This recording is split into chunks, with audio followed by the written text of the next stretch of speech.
Hello, I'm Rob Coston at Nautilus International, trade union for maritime professionals. This week, the Nautilus Federation, which is a group of 21 like-minded trade unions around the world representing members in shipping and inland waterways, the Nautilus Federation's released a report into the recruitment and retention crisis in the maritime industry. Um, Here to talk with me about that report today is Nautilus's head of international relations, Danny McGowan. Danny, thanks for joining me. Hi, Rob. Thank you. I'm told that this is it. This is the final academic report on the recruitment and retention crisis that's needed. Why is the Federation being really firm on that point before we get into the details?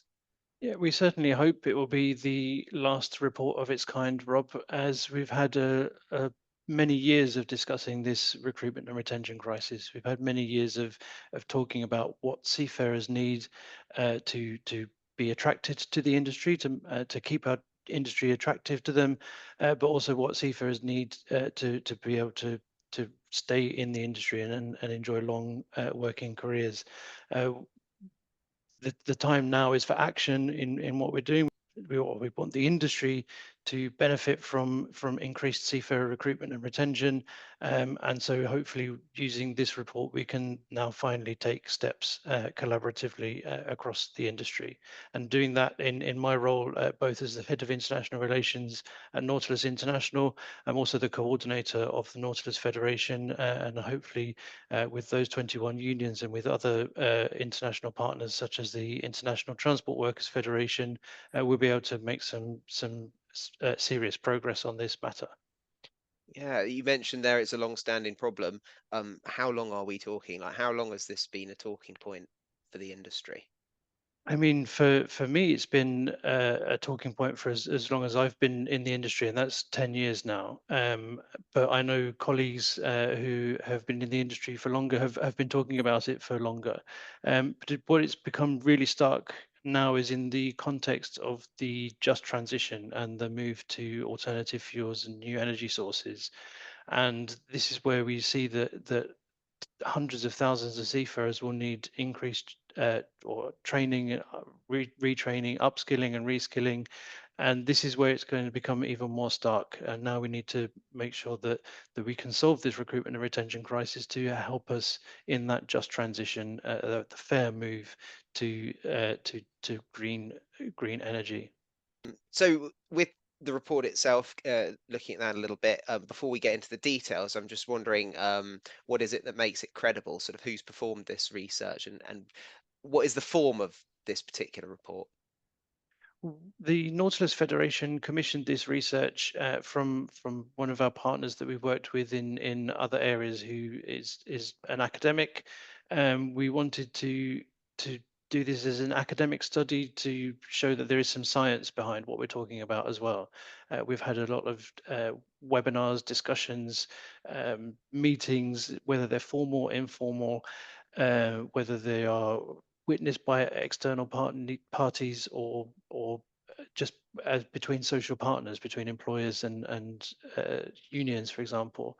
But we wanted to get a real academic look into this, to show there is some science behind what we're talking about now, as an aim to move on this conversation and to spur some action into the industry.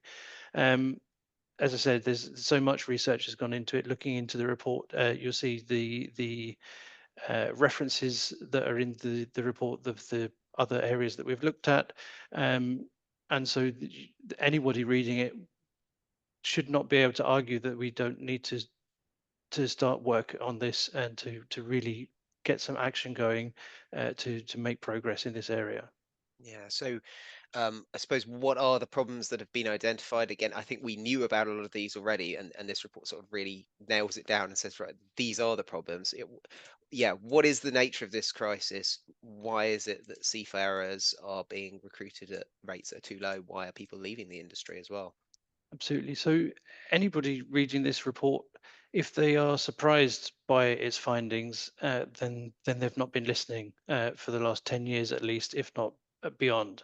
Um, so the three main themes that come out of the report, or that came from the research going into the report, are sort of revolving around job satisfaction, career progression, and good working conditions.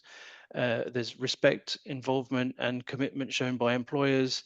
And again, no surprise, the provision of adequate communication facilities. Those are themes that nobody will be surprised to hear about watching this video. Nobody will be surprised to read about in the report. And we've got some really good recommendations. Again, not surprising, but good recommendations from the report that we need the industry to start looking at together, and we need governments to start looking at as well. You mentioned some of the issues there, some of the reasons people leave the industry very early or don't complete their training. Some of those, of course, really deeply affect people. Things like shift patterns, things like areas that affect people's mental health. Perhaps you could go into some of that, how these things really can get to people as well and sort of drive them out of the industry.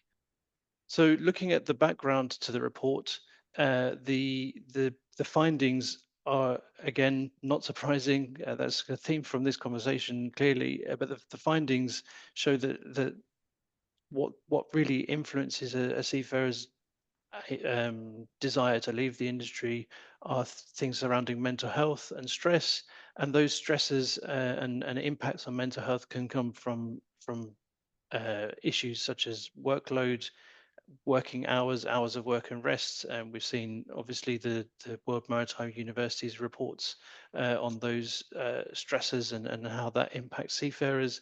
But also looking at things like piracy, which is again on the increase now. Looking at shipping incidents and accidents. Things like criminalization, a major issue for seafarers globally. There are so many aspects that can influence a seafarer's desire to leave or somebody's decision not to join our industry. And there are so many positive steps we can take to fix those issues, but we really need to do it urgently, particularly in that context of the just transition, the new fuels, and the also in the aspects of geopolitics as well.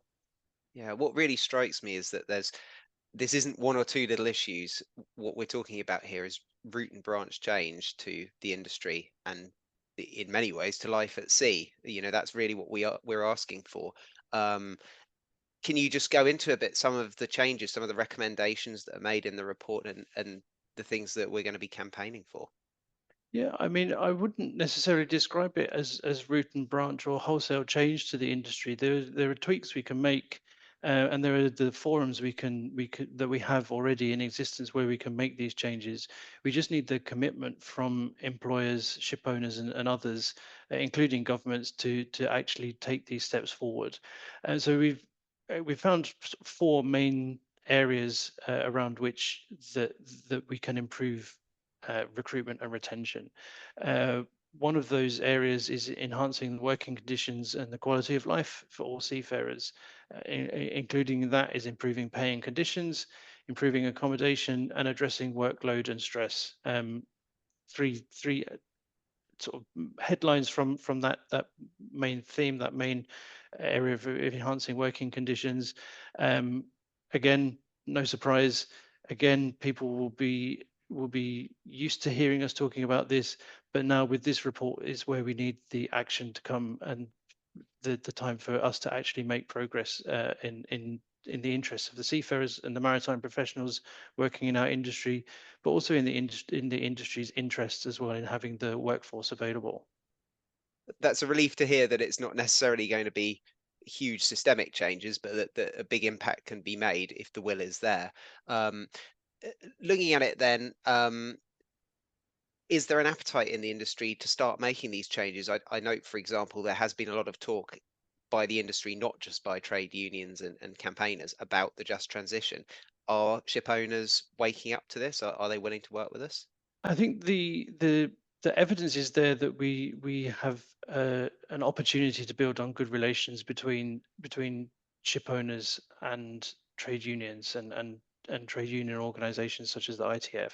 So we had a pretty bad experience during COVID, for example, during the pandemic when seafarers were treated terribly. working for many, many months over their contracts in cases, working and unable to access shore leave, even in medical emergencies. The list goes on, and I won't reopen that list now. But we also within that time built a good relations with the industry, or improved relationships with the industry, and so now we want to move this forward, but start to build that new social contract for seafarers, to be able to benefit the industry as a whole. Um, I would say one of the other recommendations from the report was to improve recruitment and training practices, for example. So we want to develop attractive training programs for seafarers, so that the training institutions can develop those for and bring them into the industry, so people want to become seafarers.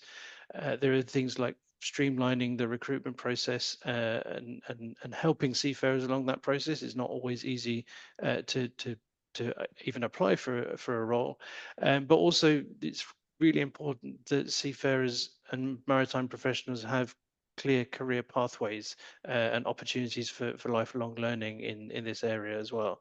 Um, we have the forums in which we can make these differences. We have the resources in the industry to make these differences, and now we just need to get on with it.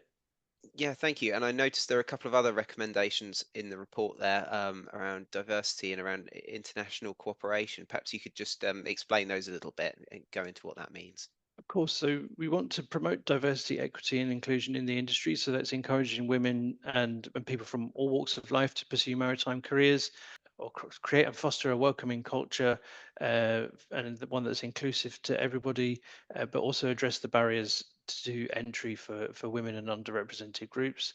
And alongside that, we also want to increase the international cooperation and collaboration. So the industry needs to continue and develop its collaboration with trade unions, the IMO, the International Maritime Organization, the ILO, the International Labour Organization, to really address the seafarer shortage, but also to share best practice, because uh, there are initiatives going on to try and address some of these areas.